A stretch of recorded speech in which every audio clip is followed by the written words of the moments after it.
In this video, I'm going to be making a pecan caramel cake. Hopefully it will turn out looking like this one because that looks really good.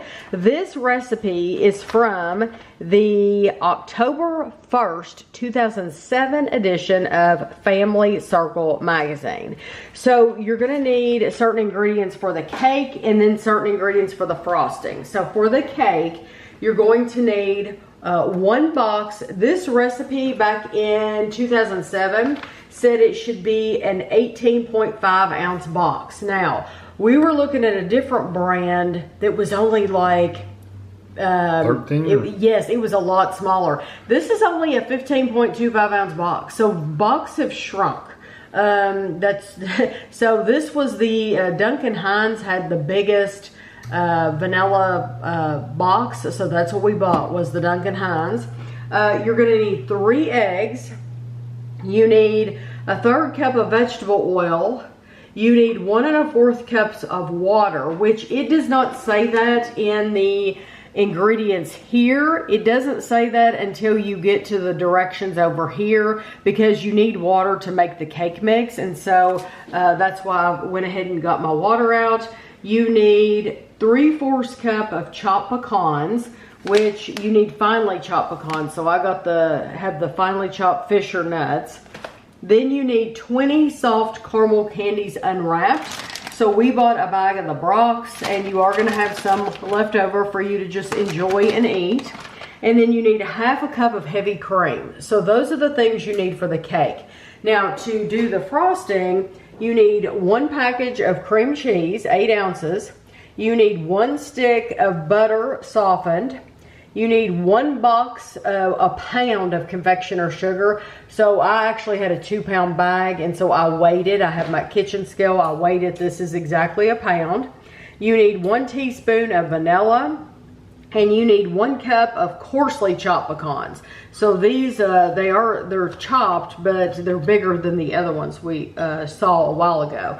Then you need to preheat your oven to 350 degrees. You want to take 2 9-inch pans, and you want to spray them. I use the Great Value vegetable oil spray.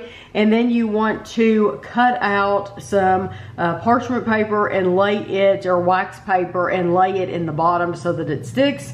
So normally I wouldn't do all that. I would just put parchment paper and be done with it, but I'm following their directions. So that's what you do.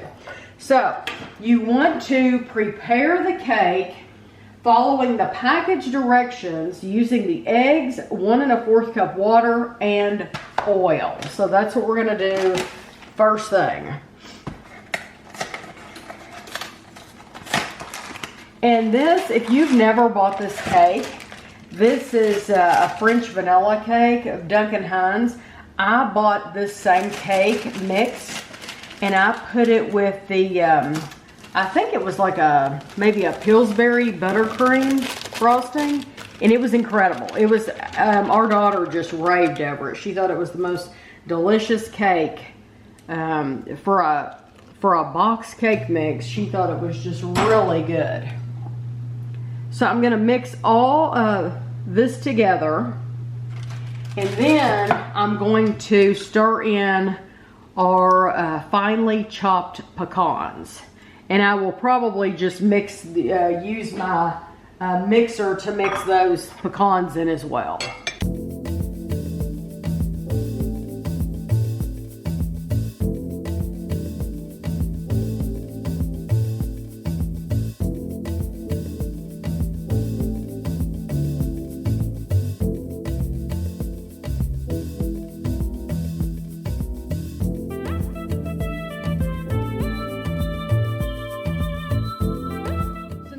To take this mixture, and we want to divide it between our 2 pans, and I'm just gonna eyeball it because unless you weigh it, there's really no way of knowing. And a lot of people, you know, if I was a baker, of course I would weigh it, but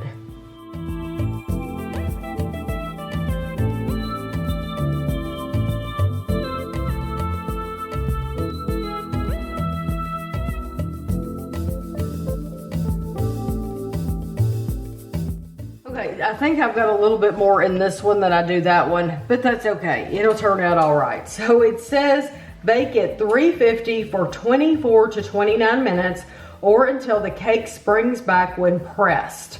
So I'm going to set my timer for 25 minutes, but then I'll let you know how long I left it in for once they're completely baked. So the cakes were in for exactly 25 minutes and I have allowed them to sit here for 10 minutes. So now, since the 10 minutes is up, I am going to turn them out onto these cooling racks and let them cool completely.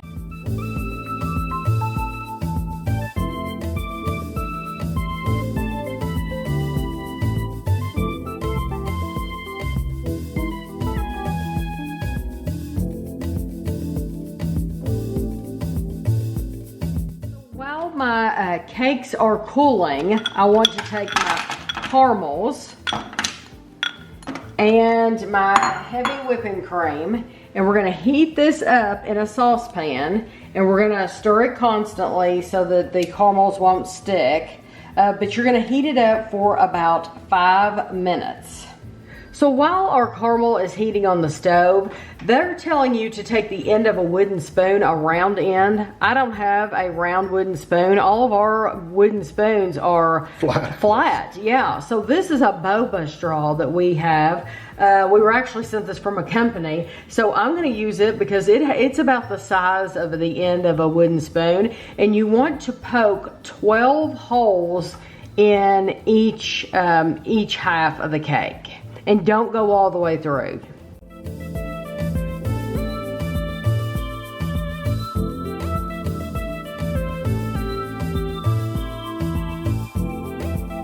Now I'm wondering, some of these look like they're still plugged up. Should I go over them again? Like, see, like this is like, should I like take some of that out? Or push it down with a... Or push it down? Yeah, just take your hand. Okay. So that's what I'm gonna do. Since you can still see, I want to... The cake sticking up? Yeah, the cake sticking up. I'm going to make sure that I've pushed it down. That's what a solid wooden spoon handle would do. It would push it down. So there we go. So now we have 12 holes in each half. And this one looks higher, but it's really not. It's because my cooling rack is a little bit higher. So this is how our caramel looks. The whole thing took about 5 minutes for it to melt. Now, it does not tell you to do this. This is what I want to do. I want to pour all of this in a measuring cup. And the reason I'm going to do this is because I want to be able to, we're going to end up pouring this in the holes, in those 24 holes that we just made. We're going to pour this in there, and I don't want to make a mess. It also says to cool slightly anyway, so. Right, so this will allow it to cool just slightly, not for too long. But I'll give it just a few minutes, and then we're gonna pour it into those holes. And this will give me better control. So this made about a cup of the caramel sauce, so I'm gonna use about half a cup on each cake. So, and I've just let it sit here for a few minutes. It was long enough for me to wash my pan, and that's it.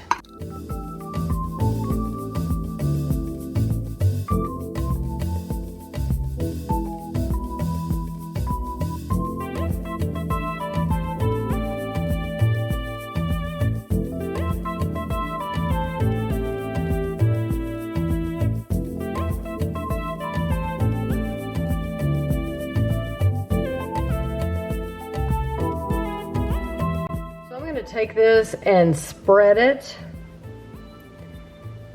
and then both of these, this is going to sit here for 1 hour. So I'm going to set a timer for 1 hour, and then we'll be ready to move on to the next step.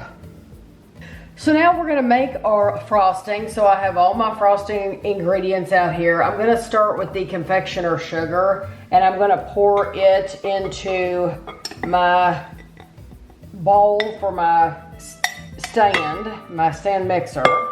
And then we're going to add our vanilla and our butter and our cream cheese, and we're going to mix this together.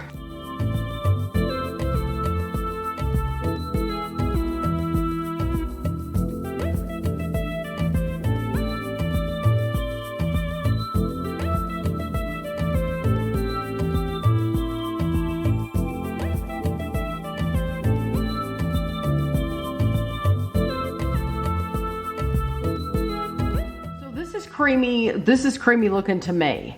So what you want to do is you want to have your, whatever plate you're putting your cakes on, and you want to move this over, and I should have gotten a spatula here, and I'm going to move it over. So you put your first layer on, and then you're going to take about a cup of the frosting and you're going to spread it over the top. So I don't know how much a cup's going to be unless I got a measuring cup.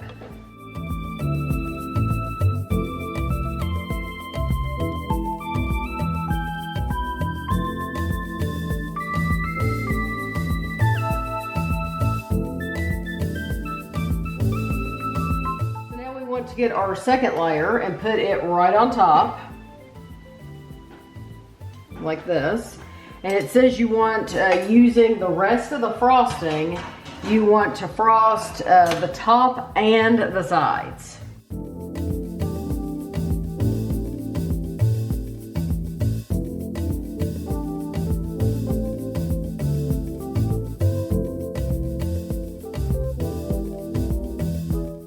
Okay, so once you get the cake frosted, you want to take your pecans and you want to put them on the sides. And so I don't know what technique people usually use, but I'm going to use my hands, and I'm gonna stick it to the side like this.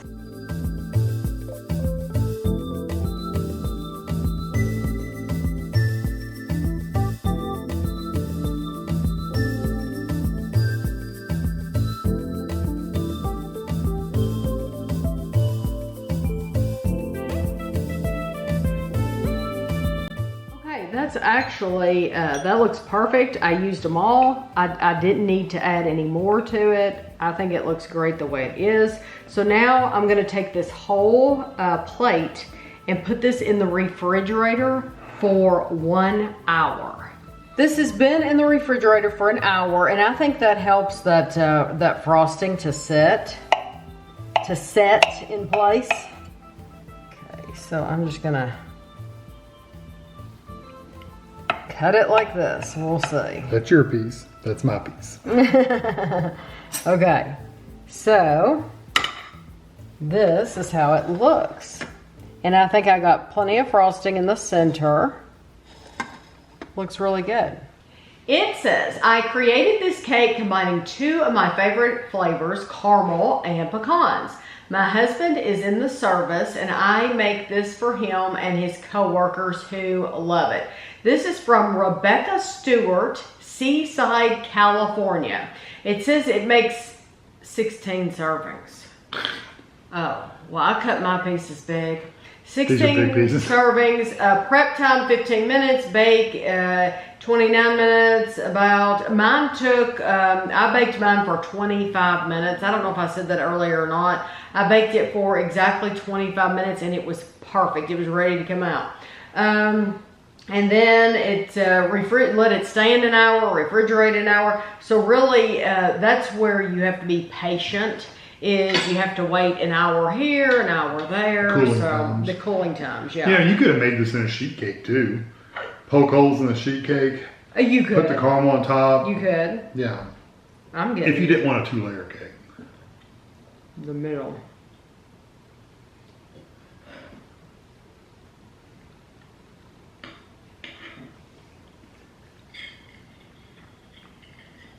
I like all the little pecans. Mm-hmm. It's a good cake too. Just the cake itself. Now I'm gonna get the top. And the caramel. And the cake. That's why I did this at the very beginning. Some of this flavor will depend on what kind of cake you get too. The mix. Because if your cake mix doesn't, if you didn't get the same one, it's not gonna taste exactly the same. It'll be similar, but. Well, it says use a vanilla cake mix, but we liked that cake so much last time when we had it that I wanted to get that again. This is very nice. Mm-hmm. I love all the pecans. I love the frosting. I do taste the caramel. You do taste it. It's not as strong as I thought it would be, but you do for sure taste that. And don't you think you would want to keep it refrigerated? It's because of the cream cheese frosting. Honestly, I think I taste more cream cheese frosting than anything. I mean, clearly you like it. you keep eating it. You haven't stopped. It is a. You know what else you can put on this? What? Coconut. You know, when you taste, it's funny that you say that, because really when you taste these particular flavors together, you're thinking, I think that you're going to run into coconut. You expect coconut almost. You could have just sprinkled coconut on the top, where the white part was. On the very top of the cake, where it's like, well, there's nothing, where it's kind of naked at the top. Because you've already put the pecans around the edges. You could put just sprinkle some coconut on the top. That would have added a lot of flavor too. Some sweetened coconut. You don't need it at all, but it would be. No, it does not need it. But if you like coconut and you wanted to add something or make it look like this is supposed to be for fall. I don't know why it's fall. I guess because of pecans. But if you wanted to make it more Christmassy looking, then yes. Like snow. Yeah, that would look. Coconut would be good. And some people color their coconut, don't they? Get some dye and put it in a bag. Put it in a Ziploc bag and just push it up. But it would look like snow if you just did the white. I think it's good the way it is. I do too. It doesn't need anything else. It doesn't need the coconut. It has some really nice flavors going on. I was just saying coconut would go good with these flavors. It's incredibly sweet. The cake itself is kind of dense. But I do like it a lot, and I used their cake directions, to get their texture, and so I think it's very nice. Very, very good cake, and it wasn't hard to make really either. Yeah, and good cream cheese frosting, which is always good. I always wonder about the people who sent in the recipes. Yeah, what are they doing now? So yes, I know that's probably so silly, but like this magazine is from 2007. And at the time, Rebecca Stewart in Seaside, California, her husband was in the military. And it's like, has he retired now? Or what are they doing now? Or, yes, I always wonder about the people if they're still around and what they're doing and all that. So anyway, I do think my cake looks thicker than their picture. It does, yeah. Because it's a very thick cake. Don't let the picture. It's a 2-layer cake. Yeah, because the picture makes it seem like it's 1 layer. Yeah, because when I first saw that, I asked Amy, I said, is that just a single-layer cake? She says, no, it's a 2-layer cake. 2-layer cake. It doesn't look like a 2-layer cake. Yeah. So I'll take a picture of this, and I'll put it at the end of the video in case you want to see their picture too. But I hope you enjoyed it. If you've made anything like this, as always, leave me a comment below and let me know. And thanks for watching.